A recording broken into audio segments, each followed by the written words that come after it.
Friends, मैं विकास कुमार आप सभी का स्वागत करता हूं my YouTube channel Mathura coaching centre में। तो दोस्तों, आज हम देखने वाले हैं एसएससी जीडी के लिए दोस्तों टॉप 5 मैथ के क्वेश्चन। चलिए दोस्तों, आज ये क्लास स्टार्ट करते हैं बिना देरी के। देखिए दोस्तों, क्वेश्चन नंबर 1 हमारा स्क्रीन पर आ चुका है। क्वेश्चन नंबर 1 हमारा क्या कहना चाहता है, देखिए। और देखिए दोस्तों, मैं आपको बताना चाहता हूँ, ये दोस्तों मैंने जो टॉप 5 मैथ के क्वेश्चन लिए हैं वो यहाँ पे आप देख सकते हो 20/2/2024 के चौथी शिफ्ट के क्वेश्चन है। ठीक है, तो आज की क्लास स्टार्ट करते हैं। देखिए क्वेश्चन हमारा 1 क्या कहना चाहता है, काफ़ी इम्पोर्टेंट क्वेश्चन है।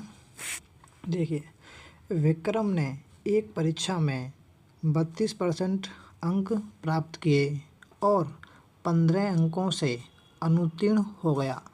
यदि वह 57% अंक प्राप्त करता है तो उसे उत्तीर्ण होने के लिए आवश्यक अंकों से 10 अंक अधिक मिलते हैं।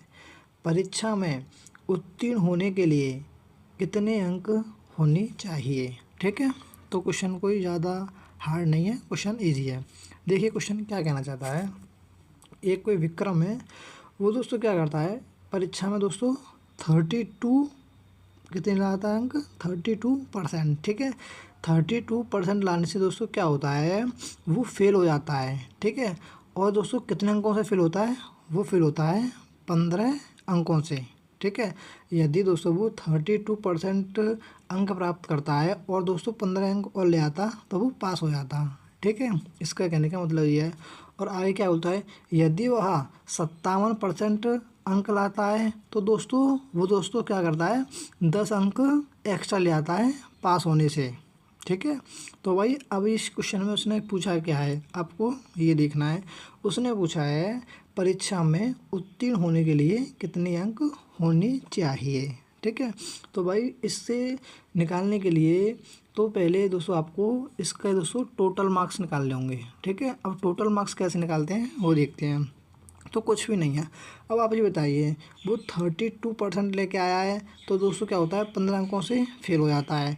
जब 57% लेके आता है और दोस्तों पास से दोस्तों कितने एक्स्ट्रा ले आता है, 10 अंक ज़्यादा ले आता है। तो अगर मैं इन दोनों का अंतर देखूँ तो इतना यहाँ पर आप देख सकते हो कितने का अंतर है भाई, यहाँ पर अंतर है भाई 25% का अंतर है। ठीक है, और यहाँ पर मैं अंतर देखूँगा तो यहाँ पर भाई 25 का अंतर है। ठीक है भाई, समझ पा रही हो या नहीं? देखिए भाई, यहाँ पर आपको ध्यान रखना है -15 और +10 है, तो यहाँ पर आपको घटाना नहीं है। यहाँ पर दोस्तों अंतर 25 का है। ठीक है ना, तो मैंने पिछली बातों में कई बार आपको समझाया भी है ये क्वेश्चन। ठीक है, तो यहाँ क्या हो जाता है, जो 25% की जो वैल्यू है वो दे रखी है 25, तो भाई 100% की वैल्यू क्या हो जाएगी, सीधी सी बात है 25% की वैल्यू 25 और 100% की वैल्यू 100 हो जाएगी। ठीक है, तो जो टोटल मार्क्स थे वो थे भाई आपके कितने, वो थे आपके 100। ठीक है, अब उसने आपसे पूछा क्या है, उसने पूछा है परीक्षा में उत्तीर्ण होने के लिए कितने अंक होने चाहिए। तो ठीक है भाई, तो भाई बताइए 32% लाता है। ठीक है, और 15 अंकों से फेल हो जाता है, तो हमारे भाई टोटल मार्क्स क्या हैं, टोटल मार्क्स हो जाएंगे हमारे भाई 32% ये वाले मार्क्स प्लस 15 अंक। ठीक है, यही तो हमारे दोस्तों क्या हो जाएंगे, पास होने वाले अंक हो जाएंगे ना। तो मैं इसका निकालूंगा 100 का दोस्तों मैं जब 32% निकालूंगा तो भी कितना हो जाएगा 32 हो जाएगा। ठीक है, तो इक्वल टू हो जाएगा 32 और 32 में दोस्तों मैं कितने जोड़ दूंगा 15 और ऐड कर दूंगा, तो इक्वल टू कितना हो जाएगा 32 और 15 कितने हो जाते हैं, ये हो जाएंगे आपके 47। यानी कि दोस्तों पास होने के लिए परीक्षा में दोस्तों कितने अंक की ज़रूरत पड़ेगी, वो पड़ने वाली है आपकी दोस्तों 47। ठीक है, तो इस क्वेश्चन का जो आंसर होगा option number B correct answer. ठीक है, चलिए दोस्तों नेक्स्ट क्वेश्चन देख लेते हैं। नेक्स्ट क्वेश्चन दोस्तों क्या कहना चाहता है, क्वेश्चन नंबर 2 देखिए। क्वेश्चन नंबर 2 देखिए क्या कहना चाहता है, सोनू अकेले एक मेज को 125 दिनों में बना सकता है, जबकि मोनू इस मेज को 250 दिनों में बना सकता है। मोनू काम शुरू करता है और 75 दिन तक काम करता है। सोनू शेष काम को कितने दिनों में पूरा कर सकता है। ठीक है, तो भाई एक सोनू और एक मोनू है। ठीक है, ये दोस्तों किसी काम को करते हैं, काम है यहाँ पर देखो मेज दे रखा है, यहाँ मेज मान लीजिए या कोई काम मान लीजिए, ठीक है। तो यहाँ पर आपको कन्फ्यूज होगा दोस्तों, मेज से ऐसा मान लेना, यहाँ पर यहाँ दे रखा ना एक मेज, तो यहाँ काम मान लेना, ठीक है। सोनू अकेले एक काम को 125 दिनों में करता है, ठीक है। तो यहाँ पर आपको दोस्तों कन्फ्यूजन हो सकता है मेज से, ठीक है। तो देखिए एक सोनू है और एक मोनू है, ठीक है। क्वेश्चन क्या कहता है, सोनू किसी काम को दोस्तों 125 दिन में करता है, ठीक है। वहीं मोनू उसी काम को दोस्तों कितने दिन में करता है, 250 दिन में करता है, ठीक है। तो कोई भी ऐसा काम मान लीजिए जो इन दिनों से दोस्तों संख्या कट जाए, ठीक है। तो वो क्या होती है दोस्तों, एलसीएम होती है, ठीक है। हालांकि यहाँ पे आप तुम कुछ भी मान सकते हो, उससे कोई फ़र्क नहीं पड़ता है, बट यहाँ पर हम एलसीएम मान लेते हैं तो दोस्तों कैलकुलेशन थोड़ा सरल हो जाती है, ठीक है। तो मैंने मान लिया यहाँ पर 250, ठीक है। तो देखिए जो सोनू है वो दोस्तों 250 काम को 125 दिन में करता है, तो दोस्तों पर डे कितना कर रहा होगा, 2 काम कर रहा होगा, ठीक है। अगर मैं समझाऊं जैसे कि ये मान लीजिए जो 250 टॉफ़ी हैं, ठीक है। जिस सोनू है दोस्तों इन 250 टॉफ़ियों को 125 दिन में खाता है, तो पर डे मतलब ये रोज़ाना कितनी खा रहा होगा, 2 टॉफ़ी खा रहा होगा, ठीक है। इसी प्रकार से मोनू है, मोनू क्या है दोस्तों 250 टॉफ़ियों को 250 दिन में खा जाता है, तो पर डे एक खा रहा होगा, ठीक है। तो ये क्या निकल कर आ गई हमारी, ये निकल कर आ गई हमारी दोस्तों क्षमता, ठीक है। और दोस्तों टाइम एंड वर्क और इस प्रकार के क्वेश्चन होते हैं, आपको दोस्तों कुछ नहीं निकालना होता, बस आपको क्षमता निकालनी आनी चाहिए, ठीक है। अगर क्षमता निकल जाती है तो क्वेश्चन हमारा सरल हो जाता है, ठीक है। तो अब देखिए क्या बोला है उस क्वेश्चन में, देखिए मोनू काम शुरू करता है और 75 दिन तक काम करता है, ठीक है। तो ये बताइए मोनू है ये नीचे वाला, ठीक है। अब ये दोस्तों पर डे दोस्तों एक काम करता है, तो 75 दिन में दोस्तों कितना काम कर लेगा, 1 × 75 यानी कि 75 काम कर लेगा, ठीक है। अब उसने क्वेश्चन बोला है सोनू शेष काम को कितने दिनों में पूरा कर सकता है, ठीक है। टोटल काम भाई हमारा 250 था, 75 काम दोस्तों मोनू ने कर लिया, तो भाई शेष काम कितना बचा, आप यहाँ से बता सकते हो, अंतर कर लोगे, जो शेष काम बचा वो बचा आपका 175, ठीक है। अब 175 काम को दोस्तों सोनू कितने दिन में कर देगा, ठीक है। सोनू की क्षमता है भाई 2, ठीक है। अगर मैं मानूँ ये 175 टॉफ़ी हैं, ठीक है, और जो सोनू है वो पर डे 2 खा रहा है, तो 175 टॉफ़ियों को वो दोस्तों कितने दिन में खा जाएगा, इसमें हम दे देंगे भाई 2 का भाग, तो यहाँ से कितना हो जाएगा 85 दूनी 170 और यहाँ हो जाएंगे भाई 87.5, ठीक है। 175 के आधे कितने हो जाएंगे भाई 87.5, ठीक है। जो सोनू है शेष काम को दोस्तों 87.5 दिन में कर लेगा, जैसा कि ऑप्शन नंबर ए में हमें दे भी रखा है, ओके। चलिए दोस्तों नेक्स्ट क्वेश्चन देख लेते हैं। नेक्स्ट क्वेश्चन दोस्तों हमारा क्या कहने वाला है, क्वेश्चन नंबर 3। देखिए 13 विद्यार्थियों का औसत अंक 130 थे, लेकिन बाद में यह पाया गया कि एक विद्यार्थी है, यहाँ पर दोस्तों टाइपिंग मिस्टेक है, ठीक है। एक विद्यार्थी के अंक गलती से 32 के स्थान पर 23 दर्ज कर लिए गए थे, उनके अंक का सही औसत क्या है, ठीक है। तो भाई क्या है यहाँ पर क्वेश्चन में बोला है, सुने 13 विद्यार्थियों का जो औसत अंक है वो है भाई 130, ठीक है।